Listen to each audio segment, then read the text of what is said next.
If you want to have your existing clients refer you into new clients that are going to spend more money with you, they're going to close easier, and in all likelihood, they're also going to refer you to their friends and their family, then the important thing here is that you need to make your clients' pain points your pain points.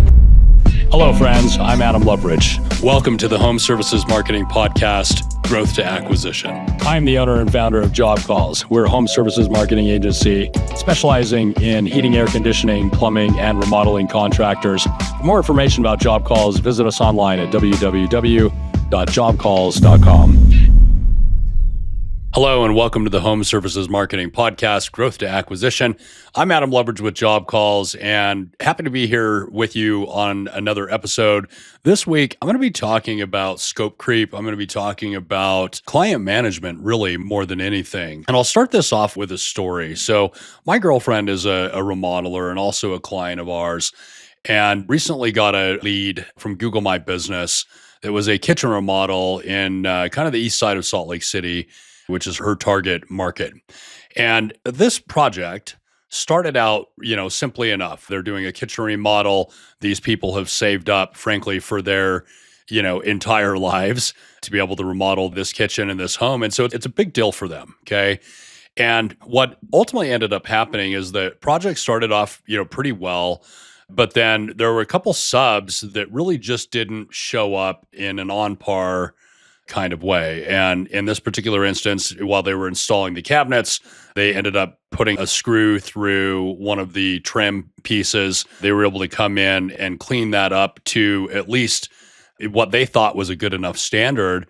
But the client really got stuck on this one minute little piece. And from his perspective, it's like, listen, I'm paying a professional kitchen remodeler to come in and remodel my kitchen. I want it done perfect, right? And we all know that perfectionism doesn't exactly exist, but when you're saving up for your entire life to make something happen, and it's not the way that you wanted it to ultimately come out, then of course you're going to have an issue, right? And in this particular instance, my girlfriend, Miss K, Karenina is her name, was coordinating back and forth between the subcontractors and between the client, and got into this position where she was really coming at odds, if you will, between the client and what the client's expectations were, and the subcontractor, who in this case was installing the cabinets and the countertops, right? And ultimately what they wanted to do was put a simple fix on it, where it would have otherwise involved supposedly lifting up the countertop and having to replace this whole piece. And so they went back and forth, and ultimately, in this case, the subcontractors really just didn't want to come back out and do the work. Ultimately, what she ended up having to do was really just push on these guys, say, listen, I don't care if you think it's good enough. The client doesn't think it's good enough. And ultimately, they were able to come back. Turns out they didn't have to actually lift up the countertop. They were able to just to fix this issue very, very quickly and easily. But during this whole time, she really felt like she was going to lose the client, get a shitty review, and ultimately it would hurt her referability. And she does most of her business from referrals from happy clients. And in fact, being a female general contractor, one of the things that really sets her apart is her ability to relate, especially with the women in these projects, because they're the ones that are typically driving the bus, in terms of the decision-making around remodeling. And so she went from having this very, very angry, upset client and these subcontractors who were kind of being dicks, if I'm being real about it, because, nobody likes criticism, right? I don't like criticism. You probably don't like criticism either. And we can often view that as a threat. But in this particular instance, she was able to kind of swallow that criticism down, recognize that, hey, this client's been saving their money for a long, long time, impart that to the subcontractor and say, guys, I really need you to come in and fix this. And more importantly, the amount of projects that you will get from me in the future is going to dramatically decline if I can't rely on you guys to come in and do quality work, right?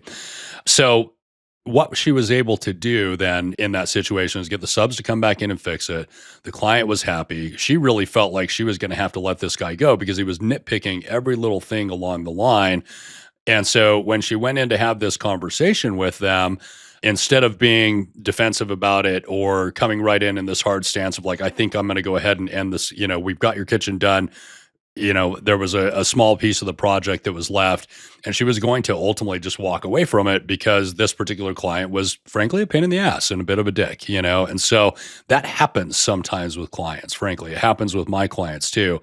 By the end of the conversation, the wife was giving her a big hug. The gentleman who was upset in the first place not only told her, hey, all is well. We are totally good. I don't want you off the project. More importantly, they increased the scope of work. They added about another $7,000 of work onto the project. And it was because of how she handled the problem. It was because she took the time to listen to this client. It was because she took the time to understand what the client's needs and expectations were and middleman, if you will, making sure those subcontractors did their job, did it well, and that it was in an exacting standard. And now, not only will she get a great review from these people, but it's highly likely that she'll get referrals from other people that they know in that same neighborhood, which is exactly where she wants to be in that service area. And so my point very simply is that by handling problems in an effective way, okay, we're never going to get around mistakes, right? That's always going to happen in our business. But if we try to just, oh, it's not that big of a deal, right? When the client thinks it is a big deal, then, it's how we handle problems as contractors, as people who work with clients. That's really what's going to make the difference in your business. It's going to make the difference in your reviews. It's going to make the difference in your referability.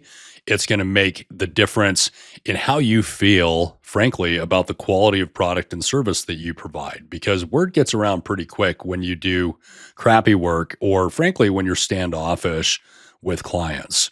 Really, at the end of the day, it's about core values. So when a client mentions something, particular, take notes of those things, okay? That's what really their value system is based around, right? And if you want to deliver a top-tier service, it's taking note of those little things to understand where the client is coming from. And in this particular case, right, the cabinets were a really big deal for this particular person. See, it's really about understanding what your client's pain points are at the end of the day, right? It's understanding what their expectations are. So in my world, as an example, it's not always about how many leads you're going to be able to drive in a given week or in a given month, right? And a lot of times that's how I actually view what our value should be, is that we come in and we make it rain. The problem is that things change. And in the SEO world, things change pretty rapidly. In the remodeling world, you have subcontractors that you have to rely on. In the HVAC and plumbing world, you have technicians that you need to train and make sure that they're delivering that level of service that you want all the time. But taking those same people and training them how to really get in sync with a client. And we see this at my own agency too, right?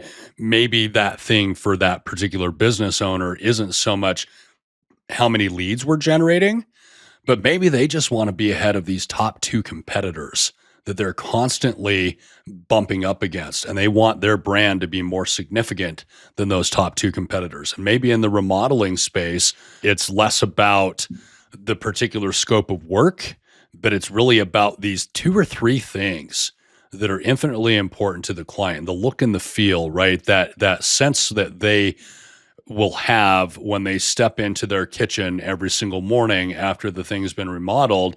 And it might be that lazy Susan, or it might be the way that the cabinetry itself. It could be any variety of things. And so understanding what's important to your clients as a first priority is going to help you to deliver that top tier service that's going to get you a review, that's going to get referrals, that's going to make these people want to talk about you and how happy they are with the service that you've provided. To sum all of this up, okay, if you want referability, right? If you want to have your existing clients refer you into new clients that are going to spend more money with you, they're going to close easier, and in all likelihood, they're also going to refer you to their friends and their family, then the important thing here is that you need to make your clients' pain points your pain points. And oftentimes you won't even understand these until you're, halfway through a project. But whenever that happens, whenever you recognize, oh, this client really wants this, or this is very important to them, then execute on that. Make that your priority, make that your responsibility. Make sure that you do everything in your power to deliver that piece to that particular client. And they will refer you business because they know that you can execute. They trust in your ability to execute. But more importantly, it creates that emotional thing for them, right? We think of pain points and we think of, needs and expectations and all of this other stuff as being this almost like mental, logical thing. But really, at the end of the day, people are driven by emotions. And when they are happy that they are finally seeing their vision unfold, and you're the service provider that's doing that for them, they're going to refer you all day long. And that's how you get ahead really in this game, right? Is you get that free new customer because you did a fantastic job for the customer beforehand. So again, I'm Adam Loveridge with Job Calls, and thank you so much for listening here about how to deal with clients and, how to really be more referable at the end of the day, right? How to get more referrals, how to get more people that are raving about your services. And it really is just about, at the end of the day, making sure that you're taking care of the client, understanding what their needs and expectations are and meeting them. Feel free to follow us on the Home Services Marketing Growth to Acquisition podcast on YouTube and Spotify. And again, Adam Loveridge here with Job Calls, and I look forward to catching up with you next time.